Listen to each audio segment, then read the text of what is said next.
wanted to tell you is I'm a full-time Uber driver, and I do about 60 to 80 pickups every week. Gosh. And I get these middle class professionals that do cocaine a lot in the back of my car. Really? Probably I get about 10, 15 a week. And, so around 10% of what or more of your journeys. Yeah. If you tell them to stop, then they tell you to, mind your own effing business. Yeah.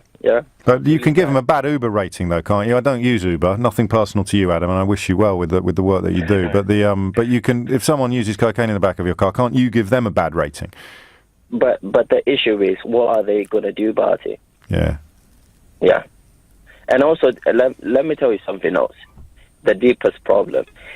At some point, I think it was about 3 months ago, I picked up, I got a job, so I went to central London. I picked up a pizza. Yeah. And I picked up a pizza, and this pizza was going near Chelsea. So this influential area, very nice, big building. Yeah.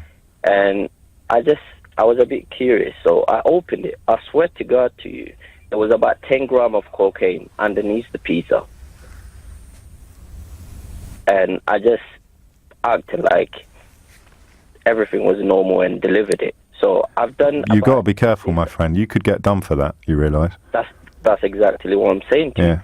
So these criminals have started outsmarting the police and providing big chunk of, Class A drugs through Uber. So without realising, I became a drug dealer. Well, no, except you weren't a dealer because you weren't getting any money out of it except the fare on your Uber journey. You were a sort of trafficker, really. Yeah. Also, when you think about it, in London, there are a lot of people working in professional jobs, in especially financial industry, and these people take Class A drugs like there is no tomorrow. Yes, I'm not completely naive. I feel every one of my 46 years today, but I'm well aware of that, and it's been like that for 20 or 30 years. But I hadn't obviously been made aware of the Uber connection. What would you do? I mean, if it happened again, would you? No, I don't want you to incriminate yourself or something. But who would you report it to? Who would you report it to? No one. I know. There's one of those problems that, you can't tell the police.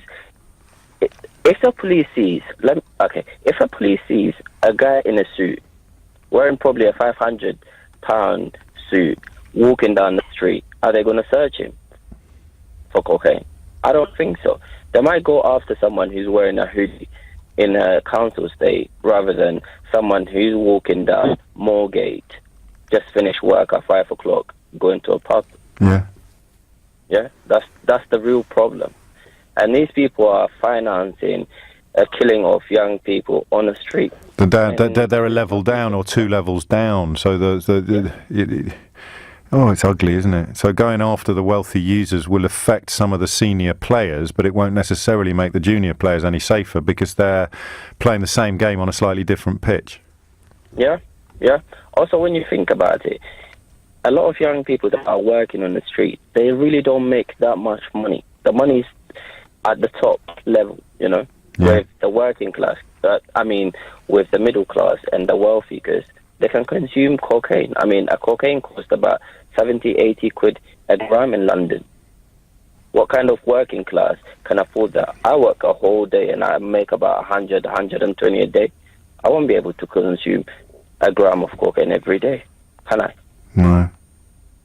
Yeah, that's the main problem. And that's the deal that these people see in their minds is they compare your hard graft, in my view, underpaid, and they see enormous rewards in return for very little effort, but very, very high risk. And then what happens is you end up with the very low rewards and the very high risk when you pick up that pizza. Yeah. Also, so you've got to be careful. Promise me you'll be careful, don't? Because if you get pulled over, if you've got a dodgy tail light, they pull you over and they find 10 grams of coke in the back of your car. It doesn't mean you can tell them where you picked it up, but you're also exposing yourself to potential prosecution.